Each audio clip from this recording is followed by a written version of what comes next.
നമസ്കാരം, welcome to celluloid. Past 2 ഇയേഴ്സിൻ്റെ Indian മൂവിയിൽ ദ മോസ്റ്റ് സെൻസേഷണൽ എന്ന് വിളിക്കാൻ പറ്റുന്ന മൂവി ദുരന്തർ മൂവിയിലെ മലയാളി സാന്നിധ്യം. Let's welcome Steve Kottoor to celluloid. കണ്ടിട്ട് കിടുങ്ങിപ്പോയി, എന്താ പരിപാടി എന്നുള്ള സംഭവം. കാരണം എനിക്കറിയാം ഇത് പുൾ ഓഫ് ചെയ്യാൻ പറ്റിയ ഇതൊരു ഗെയിം ചേഞ്ചർ ആണെന്നുള്ളത്. Even after 15-20 years people are gonna talk about this movie എന്ന് പറയുന്നത്. Indian culture through modern sound എന്നുള്ള കോൺസെപ്റ്റാണ്. ഒരു പയ്യൻ്റെ അവന് ആഗ്രഹിക്കുന്ന ഒരു ടൈപ്പ് ഓഫ് പടത്തിൽ അവന് വർക്ക് ചെയ്യുമ്പോൾ കിട്ടുന്ന ഒരു ആക്രാന്തം ഇല്ല. ടാക്സ് ഓഫ് ബോളിവുഡ് ചെയ്തപ്പോൾ നമുക്ക് സിങ്ക് മനസ്സിലായി. Hey Steve, hi, welcome to Celluloid. Thank you so much. What a jump start in your career. എന്താ പറയേണ്ടത്? സന്തോഷം മാത്രം. ഇപ്പൊ ഇങ്ങനെ ഭയങ്കര എയറിൽ നിൽക്കുന്ന ടൈം ആയിരിക്കും അല്ലേ? എന്ത് ഫീൽ ചെയ്യുന്ന? ലൈക്ക് എന്തെങ്കിലും ഒരു ഗോൾ പോയിന്റിന്റെ എവിടെയെങ്കിലും കടന്നു കഴിഞ്ഞോ already? Like to be frank ഭയങ്കര ഹാപ്പിയാണ്. ലൈക്ക് നമ്മൾ ആഗ്രഹിച്ച കാര്യങ്ങൾ നമുക്ക് ചെയ്യാൻ പറ്റി. ആ ഒരു ഞാൻ പറഞ്ഞില്ലേ, നമ്മൾ പ്രതീക്ഷിച്ചൊരു കാര്യം കിട്ടുമ്പോൾ നമ്മളൊരു ഹൈ കിട്ടില്ലേ നമുക്ക്. ആ ഹൈ ഇങ്ങനെ ഞാൻ ഇങ്ങനെ എൻജോയ് ചെയ്തുകൊണ്ടിരിക്കുന്ന ഒരു ടൈമാണ്. പക്ഷെ എന്നും പറഞ്ഞാൽ അതിലേക്കല്ല അടുത്ത പരിപാടി അത് ചെയ്യണം. പക്ഷേ യെസ്, നമ്മൾ എടുത്തൊരു ഹാർഡ് വർക്കിന് റിസൾട്ട് കിട്ടുമ്പോൾ ഒരു സന്തോഷമില്ലേ, അതിങ്ങനെ ഞാൻ അത് ആസ്വദിച്ചുകൊണ്ടിരിക്കുന്ന ഒരു ടൈമായത്. എനിക്ക് സ്റ്റീവിൻ്റെ ജേർണി ഒന്ന് അറിഞ്ഞാൽ കൊള്ളാമെന്നുണ്ട്. ബിക്കോസ് യാനിയുടെ ഒരു മ്യൂസിക് വീഡിയോ കണ്ടിട്ട് 6 വയസ്സുകാരൻ കുട്ടി ഇരുന്ന് അസ്റ്റോണിഷ്ഡായി ഫാനായി മാറിയ ഒരു കഥ ഞാൻ കേട്ടിട്ടുണ്ട്. അവിടെ നിന്ന് 6 കീബോർഡുകളുടെ നടുക്കിൽ നിൽക്കുന്ന ഒരു സ്റ്റീവിലേക്ക് ഒരു യാത്ര. And you are young. അതാണ് എനിക്ക് ഏറ്റവും എന്നെ ചെയ്യിപ്പിക്കുന്ന കാര്യം. How did you manage and what was the journey? ഈ പറഞ്ഞ പോലെ തന്നെ 6 വയസ്സുള്ളപ്പോൾ അപ്പ കാണിച്ചൊരു വീഡിയോ, യാനി എന്ന് പറഞ്ഞ മ്യൂസീഷ്യൻ്റെ വീഡിയോ, അതാണ് ആക്ച്വലി ട്രിഗർ ചെയ്തത് ഒരു മ്യൂസീഷ്യൻ ആവണം തോന്നിയത്. കാരണം അപ്പം മ്യൂസീഷ്യൻ ആയതുകൊണ്ട് ഞാൻ ഒരു ഇൻസ്ട്രുമെന്റ് പഠിക്കണമെന്നുണ്ടായിരുന്നു. മ്യൂസീഷ്യൻ ആവണമെന്നില്ല, പക്ഷേ ഒരു ഇൻസ്ട്രുമെന്റ് പഠിക്കണം എന്ന് ആൾക്കൊരു ആഗ്രഹം ഉണ്ടായിരുന്നു. അപ്പം എന്നോട് പണ്ട് ചോദിക്കുമായിരുന്നു ഈ ഏത് ഇൻസ്ട്രുമെന്റ് പഠിക്കുന്നത്. അപ്പോൾ ആ ടൈമിലാണ് ആക്രോപോളിസ് ഗ്രീസിൽ പെർഫോം ചെയ്ത ഒരു ഐക്കോണിക് വെന്യൂ അത്.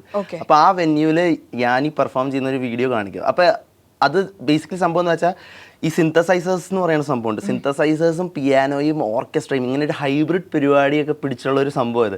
നമുക്ക് അന്ന് ഇത് കാണുമ്പോൾ നമ്മൾ ഒറ്റ ഇൻസ്ട്രുമെന്റ്സ് ആയിട്ട് കണ്ടുള്ളൂ. ഒരാളിരുന്ന് ഈ 6 വയസ്സ് കാരണം വെച്ചാൽ വീട്ടിൽ എപ്പോഴും മ്യൂസിക്കാണ്, എപ്പോഴും മ്യൂസിക് വീഡിയോസ് ആണ്. അപ്പം നമുക്കിത് ഭയങ്കര ഇഷ്ടം. അപ്പം കീബോർഡും വായിക്കും, വയലിനും വായിക്കും. അപ്പം നമുക്ക് ഇൻസ്ട്രുമെന്റ്സ് എപ്പോഴും വീട്ടിൽ കേൾക്കുന്ന സംഭവമാണ്. അപ്പം നമുക്ക് ഈ ട്യൂൺസ് എപ്പോഴും എക്സൈറ്റിംഗ് ആണ്. അങ്ങനെ ഇരിക്കുമ്പോൾ ഇങ്ങനെ ഒരു വീഡിയോ കാണുമ്പോൾ അന്നത്തെ കാലത്ത് അങ്ങനത്തെ ഒരു സൗണ്ടിങ്ങും ഇങ്ങനെ ഓർക്കസ്ട്രയും നമ്മുടെ ഹൈബ്രിഡ് ഇൻസ്ട്രുമെന്റ്സ് ഒക്കെ വെച്ച് പരിപാടി ഇങ്ങനെയൊക്കെ നമുക്ക് അന്ന് ഇതെന്താ ഹൈബ്രിഡ് ആണെന്നൊന്നും നമുക്ക് അറിയില്ല. പക്ഷെ ഇങ്ങനത്തെയൊക്കെ സംഭവം കേൾക്കുമ്പോൾ നമുക്ക് ഭയങ്കര എക്സൈറ്റിംഗ് ആയി തോന്നി.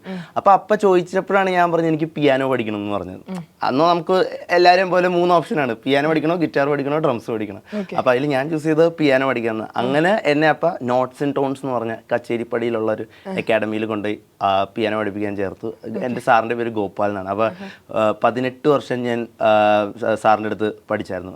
അപ്പം ഈ പറഞ്ഞ പോലെ അത് കഴിഞ്ഞ് ഞാൻ സ്കൂളിൽ പതുക്കെ നമ്മുടെ ഈ അസംബ്ലിക്കും പരിപാടിക്കൊക്കെ പതുക്കെ വായിക്കുമായിരുന്നു. പിന്നെ ചേർച്ചിൽ ഞാൻ പണ്ട് വായിക്കുമായിരുന്നു.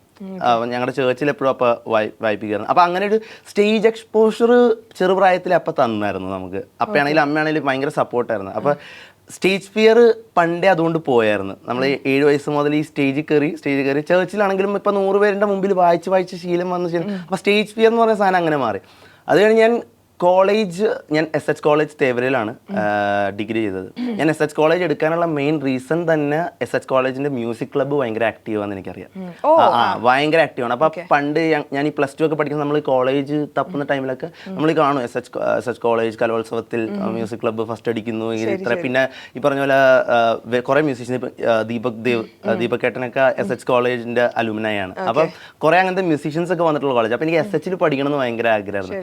അങ്ങനെ ഈ പറഞ്ഞ പോലെ ഞാൻ SH എനിക്ക് അഡ്മിഷൻ കിട്ടി. ഞാൻ BCom travel and tourism student. അപ്പോൾ അതിൻ്റെ ഒരു സംഭവം എന്ന് വെച്ചാൽ ഞാൻ SH ചെന്ന ഫസ്റ്റ് ഡേ ക്ലാസ്സിൽ കയറുന്നതിന് മുമ്പ് ഞാൻ മ്യൂസിക് ക്ലബ്ബിൽ പോയി ജോയിൻ ചെയ്തു. ലൈക്ക് ഓറിയന്റേഷൻ ഡേ തന്നെ ഞാൻ പോയി മ്യൂസിക് ക്ലബ്ബിലെ ടീം മെമ്പേഴ്സിനെ പോയി കണ്ട്. എൻ്റെ ഒരു ഫ്രണ്ട് ഉണ്ടായിരുന്നു, സാമുൽ എന്ന് പറഞ്ഞു. അപ്പോൾ ഞാൻ നേരെ ഓറിയന്റേഷൻ കഴിഞ്ഞ് നേരെ മ്യൂസിക് ക്ലബ്ബ് തപ്പുക. അപ്പോൾ ചെല്ലുമ്പോൾ സാമുൽ അവിടെ ഉണ്ടെന്ന് എനിക്ക് അറിയില്ല. സാമുലിനെ ഞാൻ കാണുന്നു. അപ്പോൾ സാമുലും ഹാപ്പിയായി. സാമുലിനെ അറിയാം ഞാൻ കീബോർഡ് വായിക്കുന്നു.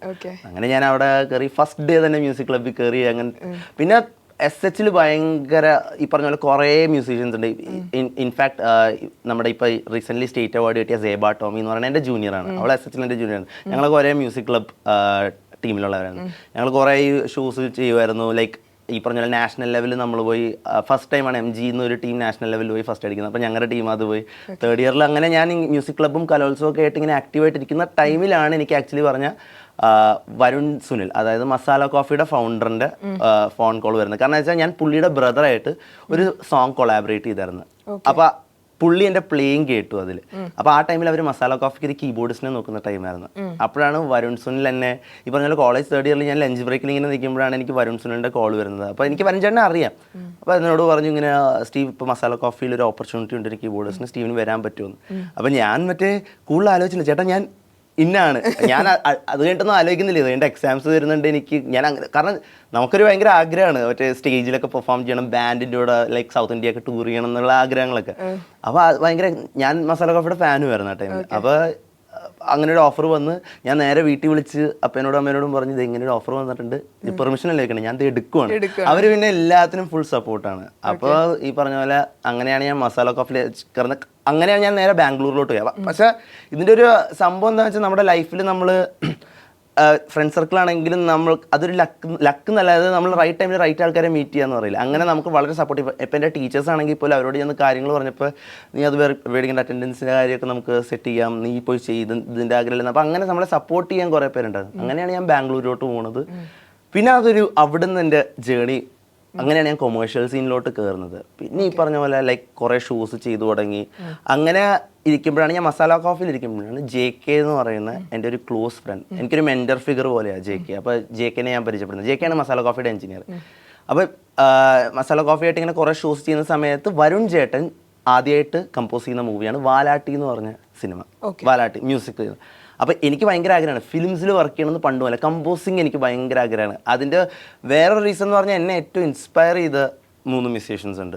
ഒന്ന് യാനി, ഒന്ന് AR റഹ്മാൻ സാർ, ഒന്ന് ഇളയരാജ സാർ. ഇവരുടെ ഒരു കോമൺ ഫാക്ടർ എന്ന് പറഞ്ഞാൽ 3 പേരും കീബോർഡ് പ്ലേയേഴ്സാണ്, പിയാനിസ്റ്റാണ്, അറേഞ്ചറാണ്, കമ്പോസേഴ്സാണ്. അപ്പം എനിക്ക് ആഗ്രഹമുള്ള സംഭവങ്ങളാണ്. അപ്പൊ ഇവരുടെ 3 പേരുടെയും ട്രാക്കുകളാണെങ്കിലും എസ്പെഷ്യലി ലൈക്ക് മൈക്കിൾ ജാക്സൺ പക്ഷെ ഇവർ 3 പേരും എന്നെ ഭയങ്കരമായിട്ട് ഇൻസ്പയർ ചെയ്തിട്ടുണ്ട്. അപ്പോൾ എനിക്ക് കമ്പോസർ ആവണം എന്നുള്ളത് എപ്പോഴും ഒരു ആഗ്രഹം, ഫിലിംസിൽ വർക്ക് ചെയ്യണം എന്നുള്ളതൊക്കെ. അങ്ങനെയാണ് വരുൺ ചേട്ടൻ എന്നോട് പറയണേ, എടാ ഞാനിങ്ങനെ ഒരു പടം ചെയ്യുന്നുണ്ട്, നീ അതിൽ പ്രോഗ്രാമർ ആവണം എന്ന് പറഞ്ഞു. അങ്ങനെ വരുൺ ചേട്ടനാണ് എനിക്ക് ആദ്യമായിട്ട് ഒരു ഫിലിമിൽ ഓപ്പർച്യൂണിറ്റി ഇരുന്നത്. അപ്പോൾ വാലാട്ടി എന്ന് പറഞ്ഞ സിനിമയിലാണ് ഞാൻ ആദ്യമായിട്ട് പ്രോഗ്രാമറായിട്ട് കയറുന്നത്. അത് 20 വയസ്സുള്ളപ്പോൾ ഞാൻ ആദ്യമായിട്ട് സിനിമയിൽ പ്രോഗ്രാമറായിട്ട് കയറി. ആ ടൈമിൽ തന്നെയാണ് ഞാൻ ബോംബെയിലോട്ട് ഷിഫ്റ്റ് ചെയ്യുന്നത്. ഞാൻ അത്രയും നാൾ ഞാൻ തൃപ്പൂണിത്തുറയിലായിരുന്നു. അപ്പോൾ JK ആണ് എന്നോട് സജസ്റ്റ് ചെയ്യുന്നത്, നീ ബോംബെയിലോട്ട് പോവാ, നിനക്ക് കുറച്ചുകൂടി എക്സ്പോഷർ കിട്ടും, ലൈക്ക് നിനക്ക് കുറേ മ്യൂസീഷ്യൻസ് ആയിട്ട് പരിചയപ്പെടാം, നിന്റെ എക്സ്പോഷർ മാറും എന്നുള്ളത് പറയും. അങ്ങനെ ആ ടൈമിൽ എൻ്റെ ഫ്രണ്ട്സ് ഉണ്ട്, റെനിലും അലോയ് എന്നും പറഞ്ഞ്, അവന്മാർ ഇപ്പോഴും എൻ്റെ കൂടെ ഉണ്ട്. അപ്പോൾ ഞങ്ങൾ സ്കൂൾ മുതൽ ഒരുമിച്ചുള്ളതാണ്. അപ്പോൾ ഞങ്ങൾ ആ ടൈമിൽ പ്ലാൻ ചെയ്ത് നമുക്ക് ബോംബെയിലോട്ട് പോകണം. മറ്റേ പറയില്ലേ, പണ്ട് പറയില്ലേ ചെന്നൈ പോയി സിനിമ, അതുപോലെ നമുക്ക് ബോംബെയിലോട്ട് ഫ്രണ്ട്സ് ആയിട്ടാണ് പോയത്. അപ്പൊ ഞാൻ ചോദിക്കട്ടെ, ഈ ഷിഫ്റ്റ് അങ്ങനെയുള്ള കാര്യങ്ങളൊക്കെ ഇല്ലേ, ആദ്യം ഞാൻ തലമുറയിലെ ചെറുക്കന്മാർക്ക് ഒരു ചെറിയൊരു ഇത് കൊടുത്തേക്കട്ടെ, നോട്ട് ദ പോയിന്റ്. ഈ പള്ളിക്കും കുർബാനയ്ക്കും ഒക്കെ വീട്ടിൽ നിന്ന് പോകാൻ പറയുമ്പോൾ ആദ്യം പോകണം, പിന്നെ സ്കൂളിൽ പരിപാടിക്കൊക്കെ ചേരണം, അതാണ് ആദ്യം ചെയ്യേണ്ടത്. ഈ മലയാളി പല സ്ഥലത്തേക്ക് ഷിഫ്റ്റ് ചെയ്യുന്നുണ്ട്. ഈ അഡാപ്റ്റേഷൻ അങ്ങനെയുള്ള സാധനങ്ങളൊന്നും ഒരു പ്രോബ്ലം സ്റ്റീവിന് ഉണ്ടായിരുന്നില്ല? അല്ല, ഉണ്ടായിരുന്നു. ആക്ച്വലി പറഞ്ഞാൽ ബോംബെ ഞങ്ങൾ എടുത്തതൊരു ഭയങ്കര റിസ്ക് ആയിരുന്നു. പക്ഷേ ഈ പറഞ്ഞ പോലെ ഞാൻ പറഞ്ഞില്ലേ, JK ഉണ്ട്, പിന്നെ ജസ്റ്റിൻ എന്ന് പറഞ്ഞ ജസ്റ്റിൻ ചേട്ടനാണ് ആക്ച്വലി ദുരന്തറിന്റെ അല്ല ആ ലെവലിൽ എത്തിയിട്ടില്ല, അത്ര എത്തിയിട്ടില്ല. ജസ്റ്റിൻ ജോസ് എന്ന് പറഞ്ഞാൽ നമ്മുടെ ഫൈനൽ മിക്സ് എഞ്ചിനീയർ ഉണ്ട്. ആൾ ആക്ച്വലി നാഷണൽ അവാർഡ് വിന്നറാ. പുള്ളിയ ബാഹുബലിയുടെ ഒക്കെ തൃശ്ശൂരുകാരനാണ്. അപ്പൊ ജസ്റ്റിൻ ചേട്ടനും JK നമ്മളെ സപ്പോർട്ട് ചെയ്യാൻ കുറച്ച് ആൾക്കാരുണ്ടായി നമുക്ക് അവിടെ. പക്ഷെ ബോംബെ ചെന്നപ്പോൾ ഈ പറഞ്ഞ പോലെ ലാംഗ്വേജ് അറിയില്ല, പറഞ്ഞ പോലെ കടയിൽ ചെന്ന് മറ്റേ കാൽക്കുലേറ്റർ ഒക്കെ കാണിച്ച് വയ്യ അങ്ങനെയൊക്കെ. പിന്നെ ഈ പറഞ്ഞ പോലെ റിസ്ക് ഉണ്ടല്ലോ, കാരണം നമുക്ക് അറിയാത്തൊരു ഇൻഡസ്ട്രി, പിന്നെ സ്ട്രഗിൾസ് ലൈക്ക് ഫൈനാൻഷ്യലി ആണെങ്കിലും നമുക്ക് ബോംബെയിലെ ലിവിങ് എക്സ്പെൻസ് അറിയാമല്ലോ. അപ്പോൾ ഈ പറഞ്ഞ പോലെ കഷ്ടപ്പെട്ടിട്ടുണ്ട്. പക്ഷെ ആ കഷ്ടപ്പാടൊന്നും ഞാൻ മറ്റേതായിട്ടില്ല, അത് ഞങ്ങൾ എൻജോയ് ചെയ്തിട്ടുണ്ട്. കാരണം അങ്ങനെ ഒരു കഷ്ടപ്പാടുണ്ടെങ്കിലല്ലേ നമുക്ക് ലൈഫിൽ ആ ഒരു സക്സസ് കിട്ടുമ്പോൾ അതിൻ്റെ ഒരു ആ ഒരു വില അറിയുള്ളൂ. അപ്പൊ ഗ്രൗണ്ടഡും ആവും നമ്മളെ എല്ലാം കാണുമ്പോൾ. അപ്പൊ ഞങ്ങൾ 3 പേരും അങ്ങനെയായിരുന്നു. അല്ല, അപ്പൊ മലയാളത്തിലൊരു അങ്ങനെ ഒരു അതിൽ വലിയ ഫോക്കസ്ഡ് ആയിരുന്നില്ല, ലൈക്ക് യു ന്യൂ ഇവിടെ അല്ല എന്നുള്ളത്, അങ്ങനെയാണോ? അങ്ങനെ എനിക്ക് എൻ്റെ ഒരു ഇതായിരിക്കാം, ലൈക്ക് എനിക്ക് എപ്പോഴും ലൈക്ക് ഹയർ തിങ്സ് അച്ചീവ് ചെയ്യണം എന്നുള്ളൊരു, ഈ പറഞ്ഞ പോലെ ഇപ്പൊ കേരളത്തിൽ ഞാൻ നിന്ന് എനിക്ക് ചിലപ്പോൾ വീട്ടുകാരോട് നിന്ന് ഞാനിപ്പോൾ ചിലപ്പോൾ ഒരു സേഫ് സോണിലാണ്, വീട്ടിൽ അപ്പനും അമ്മയും പൈസ തരുന്നു, അങ്ങനെ നമ്മൾ സേഫ്. അപ്പം ഞാൻ റിസ്ക് എടുക്കുന്നില്ലല്ലോ. അപ്പോൾ എനിക്കെന്താണെന്ന് അറിയില്ല, ആ ടൈമിൽ എനിക്ക് തോന്നി റിസ്ക് എടുത്താൽ ചിലപ്പോൾ കുറച്ചും കൂടി നമ്മൾ വിചാരിക്കുന്നതിലും മേളിൽ റിസ്ക് എടുക്കാണ്ട് നമുക്കൊരു ഇതില്ലല്ലോ. അപ്പോഴല്ലേ നമ്മൾ കുറച്ചുകൂടി ക്യാരക്ടർ ഡെവലപ്മെന്റും വരുള്ളൂ. അപ്പം അങ്ങനെ Bombay, to be very frank, Bombay ചെന്നപ്പോഴാണ് എൻ്റെ ലൈഫിലാണെങ്കിലും കുറേ മാറ്റങ്ങൾ വന്നത്. കാര്യങ്ങൾ ഒറ്റയ്ക്ക് ചെയ്യാനാണെങ്കിലും life is not easy as you think എന്നുള്ളൊരു റിയാലിറ്റി ചെക്ക് എനിക്ക് മനസ്സിലായത്. അപ്പോഴാണ് ശരിക്കും പണിയെടുക്കണം, പണിയെടുത്ത് അതിന് റിസൾട്ട് കിട്ടും. 20 ഇയേഴ്സ് ഉള്ളപ്പോൾ ഞാൻ ബോംബെയിലോട്ട് മാറി. ഡിഗ്രി കഴിഞ്ഞ് നേരെ ഞാൻ ബോംബെയിലോട്ട്, അപ്പോൾ എൻ്റെ ഫ്രണ്ട്സും ഉണ്ടായിരുന്നു, ഞങ്ങളവിടെ ബോംബെയിലോട്ട് മാറി. പിന്നെ ഈ പറഞ്ഞ പോലെ ഇൻട്രോവേർട്ട് ആയിരുന്നു ഞാൻ, എക്സ്ട്രോവേർട്ട് ആവാൻ ഞാനൊരു എന്റെ ആദ്യത്തെ 5 ക്വസ്റ്റ്യന്റെ ചോദ്യം ഫസ്റ്റ് ക്വസ്റ്റ്യൻ പറഞ്ഞു കഴിഞ്ഞു. ഇൻട്രോവേർട്ട് ആണ് ആക്ച്വലി. കാരണം എനിക്ക് പണ്ട് ആൾക്കാരെ പോയി മീറ്റ് ചെയ്യാൻ എന്നൊക്കെ പറഞ്ഞ് ഞാൻ ഇച്ചിരി നാണം കുടുങ്ങിയായിരുന്നു. എനിക്ക് അതൊക്കെ ഇച്ചിരി പ്രശ്നമായിരുന്നു. മൈ ഗോഡ്, അന്ന് എനിക്ക് മനസ്സിലായി കരിയറിൽ ഇത്ര ഷിഫ്റ്റ് ഉണ്ടാവണമെന്നുണ്ടെങ്കിൽ ഒരുപാട് മീറ്റിംഗ്സ് നടത്തിയിട്ടുണ്ടാവണമല്ലോ. കാരണം നമുക്ക് വേറെ അവസ്ഥയില്ല, വേറെ വഴിയില്ല. കാരണം വെച്ചാൽ ബോംബെ ചെന്ന് കഴിഞ്ഞാൽ നമ്മളവിടെ വീട്ടിൽ നിന്ന് ആരും വന്ന് നമുക്ക് വർക്ക് തരില്ല. അപ്പൊ നമ്മള് ചെന്ന് ആൾക്കാരെ പോയി മീറ്റ് ചെയ്യാൻ, നമ്മുടെ വർക്ക് കാണിക്കുക, വർക്ക് നമ്മൾ ആക്ച്വലി എനിക്കിത് ചെയ്യാൻ പറ്റും എന്നുള്ള പൊട്ടൻഷ്യൽ ഉണ്ടെന്നുള്ളത് നമ്മളെ തന്നെ സെല്ല് ചെയ്യണമല്ലോ ഈ പറഞ്ഞ പോലെ. അപ്പൊ ലിറ്ററലി അങ്ങനെ ആ ഒരു എന്താ പറയാ സേഫ് സോണിൽ നിന്ന് മാറി ലൈഫ് ഒരു റിസ്ക് എടുത്തപ്പോഴാണ് ആക്ച്വലി ഞാനും കുറച്ചുകൂടി സ്ട്രോങ് ആയതുപോലെ എനിക്ക് തോന്നി. അപ്പൊ ഡെഫിനറ്റ്ലി ബോംബെ ലൈഫിനെ ഭയങ്കരമായിട്ട് ചേഞ്ച് ഉണ്ട് in terms of dealing with people ആണെങ്കിലും, വർക്കിന്റെ സ്റ്റാൻഡേർഡ് കൂട്ടുന്ന രീതിയിലാണെങ്കിലും, സൗണ്ടിങ്ങിലാണെങ്കിലും എക്സ്പോഷർ മാറും. നമ്മൾ പലതരം മ്യൂസീഷ്യൻസിനെ കേൾക്കുന്നത്, നോർത്ത് സൗത്ത് എല്ലാ ടൈപ്പ് ഓഫ് നമ്മൾ കേൾക്കാത്ത ഇൻസ്ട്രുമെന്റ്സ്. അപ്പൊ എക്സ്പോഷർ മാറി, ലിസണിങ് എക്സ്പോഷർ മാറി, ചെയ്യുന്ന ഐഡിയാസ് മാറി. അപ്പൊ ഡെഫിനറ്റ്ലി അതുകൊണ്ട് അല്ല, ഞാൻ ലൈഫിലെ one of the best decision ഞാൻ ബോംബെയിലോട്ടൊന്ന് മാറിയത് എന്ന് പറഞ്ഞാൽ ബോംബെയിലല്ല, ഞാൻ തിരിച്ച് നാട്ടിൽ വർക്ക് ചെയ്യും. പക്ഷെ അത് തന്നെ ആ ഒരു 5 years തന്ന ഒരു ലേണിംഗ് എക്സ്പീരിയൻസ് ഉണ്ടല്ലോ, നോട്ട് ജസ്റ്റ് ഇൻ മ്യൂസിക്, പക്ഷെ ലൈഫിനെ കുറിച്ചുള്ള റിയാലിറ്റി ചെക്ക് ആണെങ്കിലും നമ്മൾ എങ്ങനെയായിരിക്കണം എന്നുള്ളതിന്റെ ഒരു ഭയങ്കര ലേണിംഗ് ആയിരുന്നു ബോംബെ. ഇപ്പൊ യാനി, AR റഹ്മാൻ ഇങ്ങനെയൊക്കെയുള്ള പേരുകൾ നമ്മൾ പറഞ്ഞു. അച്ഛൻ സാംസൺ കോട്ടൂർ ഒരു മ്യൂസീഷ്യൻ ആയിരുന്നു. അച്ഛന്റെ എന്തെങ്കിലും ഹാക്കുകൾ ശരിക്കും? അപ്പ ആക്ച്വലി പറഞ്ഞ അപ്പൊ വയലിനിസ്റ്റ് ആണ്. അപ്പൊ ആക്ച്വലി ഓർക്കസ്ട്ര അറേഞ്ച് ചെയ്യുന്നതാണ്. അപ്പൊ ഈ ഓർക്കസ്ട്രയിൽ ഇപ്പൊ string session, violins, viola, cello, double bass ഇതൊക്കെ അറേഞ്ച് ചെയ്യുന്ന ആളാണ്. അപ്പൊ അപ്പയുടെ പഴയ ആൽബത്തിൽ കുറെ സ്ട്രിംഗ് അറേഞ്ച്മെന്റ്സ് ഉണ്ട്. അപ്പൊ അന്ന് മുതൽ എനിക്ക് ഈ അറേഞ്ച്മെന്റ്സ് എന്നുള്ള പരിപാടി ഭയങ്കര, അതായത് ട്യൂൺ എടുത്തിട്ട് ആ ട്യൂൺ എങ്ങനെ ആൾക്കാർ കേൾക്കണം. ഇപ്പൊ എന്നൊരു ട്യൂൺ ഉണ്ട്, പക്ഷെ ഈ ട്യൂൺ എങ്ങനെയാണ് ആൾക്കാർ കേൾക്കേണ്ടത്, അതിനെന്ത് ഗ്രൂവ് ഇടണ്ടേ, അതിൻ്റെ ഹിപ്പ് ഹോപ്പ് ഗ്രൂവ് ആണോ, അതൊരു ഇന്ത്യൻ റിതമാണോ പോകണ്ടേ, എങ്ങനത്തെ ബേസ് ലൈൻ പോകണം, എന്ത് ഇൻസ്ട്രുമെന്റേഷൻ ആണ് അതിൽ വരേണ്ടത്, എന്ത് ടൈപ്പ് ഓഫ് കോഡ്സ് യൂസ് ചെയ്യേണ്ടത്. അപ്പൊ ആ ട്യൂണിനെ അപ്ലിഫ്റ്റ് ചെയ്യുന്ന ഒരു പരിപാടിയുണ്ട് അറേഞ്ച്മെന്റ് എന്ന് പറഞ്ഞാൽ. അപ്പോഴാണ് എനിക്ക് അറേഞ്ച്മെന്റ് എന്നുള്ള സാധനത്തിനോട് ഭയങ്കര ഇൻട്രസ്റ്റ് വരുന്നത്. കാരണം അപ്പൊ കുറെ വേറെ ആൾക്കാരുടെ ട്യൂൺസ് അപ്പയ്ക്ക് അറേഞ്ച്മെന്റ് കൊടുക്കും. അപ്പൊ ട്യൂണിങ് ചെയ്യും, പക്ഷെ വേറെ ആൾക്കാർ ചിലപ്പോൾ ട്യൂൺസ് ചെയ്തിട്ട് ഇതൊന്ന് അറേഞ്ച് ചെയ്ത് വരുമെന്നിരിക്കും. അപ്പൊ ആ ട്യൂൺ നമ്മൾ അത് എങ്ങനെ ആൾക്കാർ കേൾക്കണം എന്നുള്ളൊരു പരിപാടിയിൽ എന്ത് സോണിക്കാ പിടിക്കണ്ടേ, സൗണ്ട് സ്കേപ്പ് എങ്ങനെയാ പോകണ്ടേ എന്നുള്ളത്. അപ്പൊ അന്ന് മുതലേ അപ്പയുടെ ആ ഒരു പരിപാടിയുണ്ട്, അത് തന്നെ കുറെ ഇൻസ്പയർ ചെയ്തിട്ടുണ്ട്. അപ്പ യൂസ് ചെയ്യുന്ന ഇപ്പൊ വയലിൻസ് ആണെങ്കിലും വിയോള ആണെങ്കിലും ഇതൊക്കെ എങ്ങനെ ലെയർ ചെയ്യണം എന്നുള്ളത്, അതൊക്കെ നമുക്ക് മ്യൂസിക് സ്കൂളിൽ പോകാണ്ട് തന്നെ അപ്പയുടെ നിന്ന് കുറെ അങ്ങനത്തെ അറേഞ്ച്മെന്റ് ഐഡിയാസ് കുറെ കിട്ടിയായിരുന്നു. അപ്പൊ ഡെഫിനറ്റ്ലി പിന്നെ എപ്പോഴും വീട്ടിൽ മ്യൂസിക് ആണ്. അപ്പൊ നമുക്ക് പിന്നെ ഏറ്റവും വലിയ സംഭവിച്ചാൽ അപ്പയാണെങ്കിലും അമ്മയാണെങ്കിലും പണ്ട് മുതലേ നല്ല സാധനങ്ങൾ കേൾപ്പിക്കുമായിരുന്നു. എപ്പോഴും പോകുമ്പോൾ നമ്മളിപ്പോ അബ്ബ എന്ന് പറഞ്ഞ ബാൻഡ്, പഴയ വെസ്റ്റേൺ ബാൻഡ് ബോണിയം എന്നൊക്കെ പറഞ്ഞ് നല്ല കുറെ മ്യൂസിക്കാലിറ്റി ഉള്ള പരിപാടികൾ, പിന്നെ റഹ്മാൻ സാർ, ഇളയരാജ സാറിന്റെ എല്ലാം കേൾപ്പിക്കും. അപ്പൊ നമ്മൾ അത് എപ്പോഴും ഇങ്ങനെ കേട്ടോണ്ടിരിക്കുമ്പോൾ നമ്മൾ നല്ല കുറെ മ്യൂസിക്സ് ആണ് നമ്മളെ ചെറുപ്പകാലത്ത് നമ്മൾ കേട്ടോണ്ടിരുന്നത്. അപ്പൊ അത് നമ്മളെ നല്ല രീതിയിൽ ഇൻഫ്ലുവൻസ് ചെയ്യും. നമ്മൾ കേൾക്കുന്നതാണല്ലോ നമ്മുടെ മ്യൂസിക്കിൽ റിഫ്ലക്ട് ആവുന്നത്. അപ്പൊ അത് ഭയങ്കരമായിട്ട് നമ്മളെ ഹെൽപ്പ് ചെയ്തിട്ടുണ്ട്. ഇപ്പൊ കേൾക്കുമെന്ന് പറഞ്ഞ മ്യൂസിക്കുകൾ എന്നൊക്കെ ഈവൻ ഞങ്ങളാണെങ്കിലും കേട്ടിട്ടുള്ള മ്യൂസിക്കുകൾ എന്നൊക്കെ വളരെ ഡിഫറെന്റ് ആയിട്ടുള്ള ഒരു സാധനമായിരുന്നു ദുരന്തർ ഞങ്ങൾക്ക് പ്രസന്റ് ചെയ്തത്. എങ്ങനെയാണ് അവിടേക്ക് എത്തിയത്? ദുരന്തറിന്റെ ജേർണി ഒന്ന് പറഞ്ഞേ. ദുരന്തറിന്റെ ജേർണി ആക്ച്വലി പറഞ്ഞാൽ ഞാൻ ബോംബെയിൽ ഈ പറഞ്ഞ പോലെ ഞാൻ എംപുരാൻ വർക്ക് ചെയ്ത് ഞാൻ തിരിച്ച് ബോംബെയിലെത്തി. ബോംബെയിൽ എത്തുന്ന ടൈമിലാണ് ആക്ച്വലി പറഞ്ഞ ശാശ്വത് സച്ദേവ് എന്നാണ് ദുരന്തറിന്റെ മ്യൂസിക് ഡയറക്ടറിന്റെ പേര്. ആള് നാഷണൽ അവാർഡ് വിന്നറാണ് പൂരി സിനിമയുടെ ഒക്കെ. അപ്പൊ അവർ ആ ടൈമിൽ ആക്ച്വലി പറഞ്ഞ ബാറ്റ്സ് ഓഫ് ബോളിവുഡ് എന്ന് പറഞ്ഞൊരു സീരീസ് വർക്ക് ചെയ്യും, നമ്മുടെ ആര്യൻ ഖാന്റെ ഡെബ്യൂ സീരീസ് വർക്ക് ചെയ്തുകൊണ്ടിരിക്കുന്ന ടൈം. അപ്പൊ അവർക്ക് അതിനൊരു മ്യൂസിക് പ്രൊഡ്യൂസറിന് ആവശ്യമുണ്ട്, മ്യൂസിക് പ്രോഗ്രാമർ, അറേഞ്ചറും പ്രൊഡ്യൂസർ ചെയ്യാൻ ഒരാളെ ആവശ്യമുണ്ടായിരുന്നു. കാരണം അത്യാവശ്യം നല്ല ഡെഡ് ലൈൻ ഉണ്ടായിരുന്നു അതിന്. നെറ്റ്ഫ്ലിക്സ് സീരീസ് ആയതുകൊണ്ട് നമുക്ക് റിലീസിന് പ്രയർ 3 months മുമ്പ് സബ്മിഷൻസ് പോകണം. അപ്പൊ ഇതൊരു 7 episode വരുന്ന ഓൾമോസ്റ്റ് ഒരു 4.5-5 hour മെറ്റീരിയൽ ഉണ്ട്. ഇതിന്റെ വെബ് സീരീസ് ആണ്. അപ്പൊ പല ക്യാരക്ടേഴ്സ് ഉണ്ട്, കുറെ തീംസ് ചെയ്യണം. അപ്പൊ ആ ഡെഡ് ലൈൻ ഉള്ളതുകൊണ്ട് അപ്പൊ ആ ടൈമിൽ അവരൊരു പ്രോഗ്രാമറിനെ തപ്പുന്ന സമയത്താണ് ശാശ്വത്തിന്റെ മാനേജർ ഉണ്ട്, ഋഷികേഷ് എന്ന് പറഞ്ഞ ഋഷി JK വിളിച്ചിരിക്കുന്നത്, ഇങ്ങനെ ഒരാളെ കിട്ടുമോ എന്നുള്ള ഇത്. അപ്പൊ JK എന്റെ പേര് സജസ്റ്റ് ചെയ്തു. അപ്പൊ ഞാൻ അവരോട് പറഞ്ഞു ഞാൻ എംപുരാനിലും വർക്ക് ചെയ്തിട്ടുണ്ടെന്ന് പറഞ്ഞു. അപ്പൊ അവർക്ക് എംപുരാന്റെ വർക്കൊക്കെ ഇഷ്ടമാണ്. അപ്പൊ അങ്ങനെയാണ് ഞാൻ അവരെ പോയി കാണുന്നത്. ഞാൻ ശാശ്വത്തിനെ പോയി കണ്ടു. ഈ പറഞ്ഞ പോലെ ഞാൻ ചെന്ന് ആദ്യം കാണുന്നു. പിന്നെ ഒരു സംഭവം എന്ന് വെച്ചാൽ ഞാൻ ഫസ്റ്റ് ഡേ ശാശ്വതിനെ കണ്ടപ്പോൾ തന്നെ നമ്മൾ പറയില്ലേ വൈബ് സെറ്റ് ആവുക എന്നുള്ളൊരു പരിപാടിയിൽ നമ്മൾ കണ്ടപ്പോൾ തന്നെ മീറ്റ് ചെയ്തപ്പോൾ തന്നെ അവിടെ ഒരു പോസിറ്റിവിറ്റി ഉണ്ടായിരുന്നു. പുള്ളിയുടെ മ്യൂസിക് കേൾപ്പിക്കുന്നു, ഞാൻ ചെയ്ത ടൈപ്പ് ഓഫ് മ്യൂസിക് കേൾപ്പിക്കുന്നു. പിന്നെ നമ്മുടെ തമ്മിലുള്ള മ്യൂസിക് കോൺവെർസേഷൻസ് ഭയങ്കര സിങ്ക് ആയിരുന്നു. അപ്പോൾ തന്നെ ആ വൈബ് സെറ്റ് ആയി. അപ്പോൾ പുള്ളി എന്നോട് പറഞ്ഞു ഇങ്ങനെ ബാറ്റ്സ് ഓഫ് ബോളിവുഡ് എന്ന് പറഞ്ഞൊരു സീരീസ് ഉണ്ട്. അപ്പോഴാണ് ഞാൻ അറിയുന്നത് ആര്യൻ ഖാന്റെ സീരീസിലാണ് ഇത് വർക്ക് ചെയ്യുന്നത്. എന്നോട് പറഞ്ഞില്ല ഇതെന്താ സംഭവം എന്നുള്ളത്. വരാൻ പറഞ്ഞു സ്റ്റുഡിയോയിലോട്ട്. പറയണേ ഇങ്ങനെ ബാറ്റ്സ് ഓഫ് ബോളിവുഡ് എന്ന് പറഞ്ഞ സീരീസിലാണ് നമ്മളിപ്പോൾ വർക്ക് ചെയ്യുന്നത്. അങ്ങനെ ആദ്യം ഒന്ന് ടെസ്റ്റ് അടിക്കണമല്ലോ. അപ്പൊ ആദ്യം ബാറ്റ്സ് ഓഫ് ബോളിവുഡ് ആണ് ഞങ്ങൾ സ്റ്റാർട്ട് ചെയ്തത്. ദുരന്തറിന് മുമ്പ് ബാറ്റ്സ് ഓഫ് ബോളിവുഡിലാണ് ആക്ച്വലി എന്നെ വിളിക്കുന്നത്. എന്നിട്ട് എനിക്ക് ചെറിയ ചെറിയ ക്യൂസ് തന്ന് ചെയ്യാൻ വേണ്ടി, സീൻസ് തന്ന്. അത് ചെയ്തപ്പോൾ പുള്ളിക്ക് വർക്കൗട്ട് ആയി. പിന്നെ നല്ല രീതിയിൽ സിങ്ക് പോകുമ്പോൾ ഒരു 3-4 ഡേയ്സ് കഴിഞ്ഞാണ് പുള്ളി എന്നോട് ഇങ്ങനെ പറയണേ, ബ്രോ ഇനി ഞാനൊരു സീരിയസ് സംഭവം പറയാം, ഞാനിപ്പോൾ ഒരു പടം ചെയ്യുന്നുണ്ട്, ദുരന്തർ എന്ന് പറഞ്ഞൊരു പടം. അപ്പം ഞാൻ കേട്ടിട്ടില്ല, ഈ പടത്തിനെ കുറിച്ചൊന്നും ഞാൻ കേട്ടിട്ടില്ല. അനൗൺസ്മെന്റ് നടന്നിട്ടുള്ളൂ. പക്ഷെ എനിക്ക് അത്ര അവെയർ അല്ലായിരുന്നു ഈ മൂവിനെ കുറിച്ച്. ഇങ്ങനൊരു സിനിമയുണ്ട്, ഇത് ഇച്ചിരി ലൈക്ക് വലിയ പരിപാടിയാണെന്നുള്ള പറഞ്ഞ്. അപ്പോൾ ഇങ്ങനെ രൺവീർ സിംഗും ഇങ്ങനെ അക്ഷയ് ഖന്ന ഇങ്ങനത്തെ കുറേ ക്യാരക്ടേഴ്സ് ഉണ്ട്. ആദിത്യ ദർ സാറാണ് ഡയറക്റ്റ് ചെയ്യുന്നത് പറഞ്ഞു. അപ്പം ഞാൻ ഉറി സിനിമയുടെ എനിക്ക് ഭയങ്കര ഇഷ്ടമുള്ളൊരു പടം, പുള്ളിയുടെ ഡയറക്ഷനാന്ന് പറഞ്ഞു. അപ്പോൾ ഞാൻ നൈസ്. അപ്പോഴെന്നോട് പറയണ പുള്ളി. പക്ഷേ ഈ പ്രോജക്റ്റിൽ ഞാൻ ഇപ്പോൾ ബാറ്റ്സ് ഓഫ് ബോളിവുഡ് പോലെയല്ല, ഇതിൽ ഞാൻ ബ്രോയ്ക്ക് ഒരു ബിഗർ റോളാണ് തരുന്നത്. ഇതിൽ അഡീഷണൽ കമ്പോസർ, അഡീഷണൽ മ്യൂസിക് ചെയ്യണം. അതായത് സ്കോറിൻ്റെ ശാശ്വത്ത് കുറച്ച് മ്യൂസിക് കമ്പോസ് ചെയ്ത് വെച്ചിട്ടുണ്ട് ലൈക്ക്, പക്ഷെ അഡീഷണൽ മ്യൂസിക് ലൈക്ക് കുറേ സീൻസിൻ്റെ മ്യൂസിക് ഇല്ല.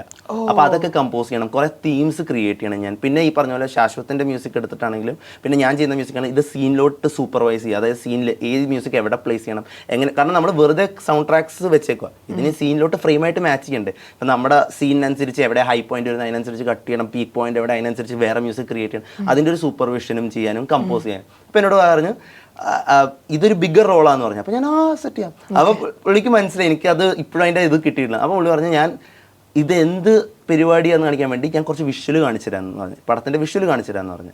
അപ്പോൾ ദുരന്തറിൻ്റെ അന്ന് 60% ഷൂട്ട് കഴിഞ്ഞിരിക്കുന്ന ടൈം. അപ്പോൾ ഫസ്റ്റ് പാർട്ടിൻ്റെ ഒരു ആക്ഷൻ സീക്വൻസ് ഉണ്ട്. പാർട്ട് 3 ഒരു മറ്റേ ഭയങ്കര ഒരു റോഡ് ചേസ് ആളെ കൊണ്ട് ആ സീക്വൻസ് എന്നെ കാണിച്ച്. അതപ്പോൾ raw footage, DI colour grade ഒന്നും ചെയ്തിട്ടില്ല. റോ ഫുട്ടേജിൽ എന്നെ ഇത് ഒരു സ്പോട്ട് എഡിറ്റ് ചെയ്തൊരു സാധനം കാണിക്കുക. അപ്പോൾ ശാശ്വത്തിൻ്റെ സ്റ്റുഡിയോയിൽ ലൈറ്റൊക്കെ ഓഫ് ചെയ്ത് മറ്റേ ഫുൾ സ്പീക്കറിൽ മറ്റേ ഇങ്ങോട്ട് ഞാനിത് കണ്ടിട്ട് കിടുങ്ങിപ്പോയി. ഇത് എന്താ പരിപാടി എന്നുള്ള സംഭവം. ആക്ഷൻ സെറ്റ് പീസസും ഒക്കെ കണ്ടിട്ട് ഞാൻ കിടുങ്ങിപ്പോയി. ഇത് കഴിഞ്ഞ് ശാശ്വത്ത് ബ്രോ ഇത് കണ്ടില്ലേ, ഇനി ഞാൻ ഇതിനു വേണ്ടി പ്ലാൻ ചെയ്യുന്ന സൗണ്ടിങ് എന്ത് ടൈപ്പ് ഓഫ് മ്യൂസിക്കാണ് പ്ലാൻ ചെയ്യുന്നത് എന്നുള്ളത് ശാശ്വത്ത് കുറച്ച് മെറ്റീരിയൽ ചെയ്തിട്ടുണ്ട്. അതും കേൾപ്പിച്ചിട്ട് ഈ വിഷ്വൽ വെച്ച് ഈ മ്യൂസിക് എന്നെ കേൾപ്പിച്ച് ഞാനിത് കണ്ടപ്പോൾ ഭയങ്കര എക്സൈറ്റഡ് ആയി. കാരണം എന്നെ സംബന്ധിച്ച് എനിക്ക് എപ്പോഴും എന്തെങ്കിലും പുതുമയോടെ ചെയ്യണം, ലൈക്ക് എന്തെങ്കിലും ഒരു ഫ്രഷ്നെസ് കൊണ്ടുവരണം എന്ന് ആഗ്രഹിക്കുന്ന ഒരാളാണ്. അപ്പോൾ എന്നെ സംബന്ധിച്ച് ഭയങ്കര എക്സൈറ്റഡ് ആയിരുന്നത്. അപ്പോൾ ഇതൊരു കണ്ടപ്പോൾ തന്നെ നമുക്ക് മനസ്സിലായി ഇതൊരു ആൾക്കാർ ഇതിനെക്കുറിച്ച് സംസാരിക്കുക, ഇതൊരു ഐക്കോണിക് സാധനം ചാൻസ് ഉണ്ടെന്ന് എനിക്ക് തോന്നുന്നു. അപ്പം തന്നെ ഞാൻ പുള്ളിനോട് പറഞ്ഞു ബ്രോ കാരണം എന്നെ സംബന്ധിച്ച് ഞാൻ എപ്പോഴും ലൈഫിൽ ഡിസിഷൻ എടുക്കുന്ന ഒരു റീസണിങ് ഉണ്ട്. അതായത് ഇപ്പോൾ എനിക്കൊരു ഓഫർ വന്നാൽ ഞാൻ നോക്കുന്നത് അത് ചലഞ്ചിങ് ആണോ എന്ന് ഞാൻ നോക്കും, അത് സ്കേറി ആണോ എന്ന് നോക്കും, അത് എക്സൈറ്റിംഗ് ആണോ എന്ന് നോക്കും. ലൈക്ക് ഫോർ എക്സാമ്പിൾ ഇപ്പോൾ ദുരന്തറിന്റെ കേസ് അത് ചലഞ്ചിങ് ആണ്, ഇത്രയും വലിയൊരു ടാസ്ക് ആണ്. Scary in the sense dead lines, അത് ടൈം ലൈൻ ഭയങ്കര കുറവാണ് നമുക്ക്, അപ്പോൾ പുൾ ഓഫ് ചെയ്യാൻ പറ്റുന്നുള്ളൂ. പക്ഷെ എക്സൈറ്റിംഗ് ആണ്, ഇത് പുൾ ഓഫ് ചെയ്യാൻ പറ്റിയ ഇതൊരു ഐക്കോണിക് സാധനമാണ്. അപ്പോൾ അങ്ങനത്തെ സാധനങ്ങൾ ഞാൻ ഒരിക്കലും നോ പറയില്ല, ചലഞ്ചിങ് ആൻഡ് എക്സൈറ്റിംഗ് ആയിട്ടുള്ള സാധനങ്ങൾ. അപ്പോൾ ദുരന്തർ അങ്ങനെയായിരുന്നു എനിക്ക്. അപ്പോൾ ഞാൻ അപ്പം തന്നെ പുള്ളിനോട് പറഞ്ഞു ഞാനിത് ചെയ്യും, കാരണം എനിക്കറിയാം ഇത് പുൾ ഓഫ് ചെയ്യാൻ പറ്റിയ ഇതൊരു ഗെയിം ചേഞ്ചർ ആണെന്നുള്ളത് എനിക്ക് കോൺഫിഡൻ്റ് ആയിരുന്നു. അപ്പോൾ ശാശ്വത് എന്നോട് പറഞ്ഞൊരു സംഭവമുണ്ട്, അത് എന്തോരം സോളിഡ് ആയിരുന്നു എന്നുള്ളത് എനിക്ക് ഇപ്പോഴും മനസ്സിലായി. പുള്ളി എന്നോട് പറഞ്ഞു നമ്മളിപ്പോൾ ചെയ്യാൻ പോകുന്ന ഈ വർക്ക്, ഈ പടം even after 15-20 years people are gonna talk about this movie എന്ന് പറഞ്ഞു. അതെനിക്ക് like I really believe that അത് ട്രൂ ആണെന്നുള്ളത്. കാരണം വെച്ചാൽ ഒരു റെവല്യൂഷൻ ക്രിയേറ്റ് ചെയ്യാൻ പറ്റി ആ പടം കൊണ്ട്. അപ്പം അങ്ങനെയാണ് ആക്ച്വലി ഞാൻ ദുരന്തറിന്റെ പാർട്ടാണ്. ആക്ച്വലി ബാറ്റ്സ് ഓഫ് ബോളിവുഡിന് ചെന്ന് ഞാൻ ദുരന്തറിന്റെ പാർട്ട് ആയതാണ്. ഇപ്പൊ ഇങ്ങനെ ഒരു ഈ പറയുന്ന പോലെ ഐക്കോണിക് ഒരു നെക്സ്റ്റ് 10-15 yearsലേക്ക് സംസാരിക്കാൻ പോകുന്ന ഒരു മൂവി ശാശ്വത് എന്ന് പറയുന്ന എങ്ങനെ ശാശ്വത്തിന് ആ ഒരു ട്രസ്റ്റ് സ്റ്റീവിലേക്ക് കിട്ടി? ബിക്കോസ് അത്രയും ഒരു ഇപ്പം എന്താ പറയാ ഭയങ്കരമായിട്ടുള്ള എക്സ്പീരിയൻസസും ഒക്കെ ഉള്ള ഒരാളെ നമുക്ക് കണ്ടെത്താമായിരുന്നു. എന്ത് തോന്നുന്നു, എന്തായിരിക്കും ആ ട്രസ്റ്റ് കിട്ടിയത്? ഞാൻ പറഞ്ഞില്ലേ ചിലത് ഇൻറ്റ്യൂഷൻ ഉണ്ട്. ഇപ്പൊ നമ്മളെ വൈബ് എന്ന് ഞാൻ പറയില്ലേ, ഇപ്പൊ പുള്ളിക്ക് എന്റെ എനർജി ആയിട്ട് മാച്ച് ചെയ്യും, ലൈക്ക് നമ്മൾ സെയിം എനർജി. കാരണം പുള്ളി ചിലപ്പോൾ നോക്കിയപ്പോ ആ പാഷൻ കണ്ടു കാണും എന്നിൽ. Oh, yes. അതായത് എനിക്ക് എന്റെ 110% ഈ പടത്തിൽ കൊടുക്കണം എന്നുള്ളത് എക്സ്പീരിയൻസിനേക്കാൾ ഒരു പുള്ളി നോക്കിയത് ചിലപ്പോൾ അതായിരിക്കും. ഒരു പയ്യന്റെ അവന് ആഗ്രഹിക്കുന്ന ഒരു ടൈപ്പ് ഓഫ് പടത്തിൽ അവന് വർക്ക് ചെയ്യുമ്പോൾ കിട്ടുന്ന ഒരു ആക്രാന്തം ഇല്ലേ, അതായിരിക്കും ചിലപ്പോൾ പുള്ളിക്ക് എന്നിൽ കണ്ടപ്പോൾ പുള്ളിക്ക് തോന്നിയ വിശ്വാസം. പിന്നെ ഈ പറഞ്ഞ പോലെ നമ്മൾ ബാറ്റ്സ് ഓഫ് ബോളിവുഡ് ചെയ്തപ്പോൾ നമുക്ക് സിങ്ക് മനസ്സിലായി. നമ്മൾ ഞാൻ ഉദ്ദേശിക്കുന്നത് എന്താണെന്നും പുള്ളി ഉദ്ദേശിക്കുന്നത് എന്താണെന്നും നമുക്ക് ലൈക്ക് വെരി ക്ലിയർ ആണ്. അപ്പൊ പുള്ളിക്ക് അങ്ങനത്തെ ആളെയായിരുന്നു വേണ്ടത്. അപ്പൊ അത് ലൈക്ക് എല്ലാം ഒരു ബ്ലെസ്സിങ് ആണ്. ഞാൻ അങ്ങനെ കാണുന്നത്. എല്ലാം ഒരു നിമിത്തമായിട്ട് കറക്റ്റ് ടൈമിൽ പുള്ളിനെ കാണാൻ പറ്റി, പുള്ളിക്ക് എന്നെ മീറ്റ് ചെയ്യാൻ പറ്റിയതും ലൈക്ക് എല്ലാം ഒരു ലൈക്ക് റൈറ്റ് പീപ്പിൾ മീറ്റ് ചെയ്യുമ്പോൾ ഉള്ള ഒരു സംഭവമില്ലേ. അപ്പൊ അതാണ് നമുക്കറിയാം ഇത് ചലഞ്ചിങ് ആണെന്നുള്ളത് നമുക്കറിയാം. പക്ഷെ ദുരന്തറിന്റെ ഏറ്റവും വലിയൊരു ഗുണം എന്താന്ന് ഞാൻ പറയുകയെന്ന് വെച്ചാൽ all credit goes to the director as well. Like Adithyadar sir ആണെങ്കിൽ ഇൻഫാക്ട് നമ്മുടെ എഡിറ്റർ ശിവകുമാർ സാർ മലയാളിയാണ്. ശിവകുമാർ സാർ അവര് നമുക്ക് ക്രിയേറ്റീവ്ലി അവർ നിങ്ങൾ എന്ത് വേണമെങ്കിലും ഫ്രീഡം എടുത്തോളാനാണ് പറഞ്ഞത്. ലൈക്ക് നിങ്ങൾ ഇതിലോട്ട് സ്റ്റിക്ക് ഓൺ ചെയ്യണം, നിങ്ങൾ ഇങ്ങനെ പിടിക്കണം. അതായത് like sky is the limit ആണ് നമുക്ക്. നിങ്ങൾ ഈ സാധനം നിങ്ങൾക്ക് എങ്ങനെ അപ്ലിഫ്റ്റ് ചെയ്യാൻ പറ്റും അതിന്റെ ബെസ്റ്റ് നിങ്ങൾ ചെയ്യും. അപ്പോഴാണ് ശാശ്വത്വം ലൈക്ക് അതൊരു മ്യൂച്വൽ ഡെസിഷൻസ് ആയിരുന്നു എങ്ങനെയൊക്കെ സൗണ്ടിങ് പഠിക്കണം. അപ്പോൾ നമ്മൾ വന്ന ഐഡിയാസ് ആണ് ഈ പറഞ്ഞ പോലെ വെസ്റ്റേൺ വോക്കൽ ചെയ്യുമ്പോൾ ഇന്ത്യൻ റിതംസ് പോകുന്നു, ഇന്ത്യൻ വോക്കലിന്റെ മേളിൽ വെസ്റ്റേൺ ഗ്രൂവ് പോകുന്നു. അപ്പോൾ ഇതിന്റെ ഒരു ബ്ലെൻഡ് ബേസിക്കലി പറഞ്ഞാൽ മോഡേൺ സൗണ്ട് പക്ഷെ ഈസ്റ്റേൺ രാഗാസം മിക്സ് ചെയ്യണം. അപ്പൊ Indian culture through modern sound എന്നുള്ള കോൺസെപ്റ്റാണ് നമ്മൾ ദുരന്തറിന്റെ സൗണ്ടിന് പിടിച്ചത്. അപ്പൊ അതാണ് നിങ്ങളിപ്പോൾ ഇഷ്ക് ജലാക്കർ എന്നുള്ള പാട്ടിൽ ഗ്രൂവ് ഭയങ്കര പോപ്പ് ഗ്രൂവ് ആണെങ്കിലും അതിൽ ഈ പറഞ്ഞ പോലെ സർഗം പാടി അതുപോലെ ആ ഈസ്റ്റേൺ ഫ്ലേവർ നമ്മൾ കുറെ പിടിച്ചിട്ടുണ്ട്. പിന്നെ ഈ പറഞ്ഞ പോലെ ഡോലിന്റെ മേളിൽ കൂടി നമ്മൾ ഹനുമാൻ കൈൻഡിന്റെ റാപ്പ് പഠിപ്പിക്കുന്നു. അപ്പൊ മോഡേൺ സൗണ്ട് ഉണ്ട് പക്ഷെ ആ ഇന്ത്യൻ ഫ്ലേവർ. എനിക്ക് ഇതിനെ പറ്റി ഒരുപാട് അറിയില്ലാത്തതുകൊണ്ട് ഞാൻ ചോദിക്കുക, ഇങ്ങനത്തെ ഒരു ഫ്ലേവർ മിക്സിംഗ് വേറെ ഏതെങ്കിലും എപ്പോഴെങ്കിലും വന്നിട്ടുണ്ടോ? എനിക്ക് എന്തെങ്കിലും ഇത് പറയാനായിട്ട് എനിക്കൊന്നും ഓർത്തിട്ടും കിട്ടണില്ല. Or is it new? ഇപ്പൊ ഫോർ എക്സാമ്പിൾ ഇപ്പൊ റഹ്മാൻ സാറ് പണ്ട് ഇപ്പൊ ചിക്ക് ബുക്കുറയിലെ എന്ന് പറഞ്ഞ പാട്ടിന് സീക്വൻസ് ട്രെയിൻ സീക്വൻസ് ആണ്. പുള്ളി അതിന്റെ ഗ്രൂവ് യൂസ് ചെയ്യുന്നത് ഒരു ട്രെയിൻ പോകുന്ന രീതിയിൽ. സെയിം തിങ് പുള്ളി സ്ലം ഡോഗ് മില്ലിയനെയറിൽ ഓസായ എന്ന് പറഞ്ഞ ട്രാക്കിൽ യൂസ് ചെയ്യുന്നുണ്ട്. ആ പിള്ളേർ ആ ട്രെയിൻ സീക്വൻസിന്റെ അവിടെ കൂടി ഓടുമ്പോൾ പുള്ളിയുടെ ഗ്രൂവ് എന്ന് പറഞ്ഞാൽ അപ്പൊ പുള്ളി അങ്ങനെയൊക്കെ അപ്പൊ അതൊക്കെ നമ്മളെ ഭയങ്കരമായിട്ട് ഇൻസ്പയർ ചെയ്തിട്ടുണ്ട്. അത് ന്യൂ തിങ്കിങ്. ഇപ്പൊ നമ്മള് പൾസ് ബീറ്റിങ്ങിന് പോകും, പക്ഷെ പുള്ളി ആ ബീറ്റ് അതൊരു ഇപ്പൊ ചെയ്യയുടെ ഗ്രൂ ആണെങ്കിൽ ഒരു ട്രെയിൻ പോകുന്ന പോലത്തെ ഗ്രൂ ആണ് പുള്ളി. അപ്പൊ അങ്ങനെ ഡിഫറെന്റ് ആയിട്ട് തിങ്ക് ചെയ്യുന്നത് നമ്മളെ ഭയങ്കരമായിട്ട് ഇൻസ്പയർ ചെയ്തിട്ടുണ്ട്.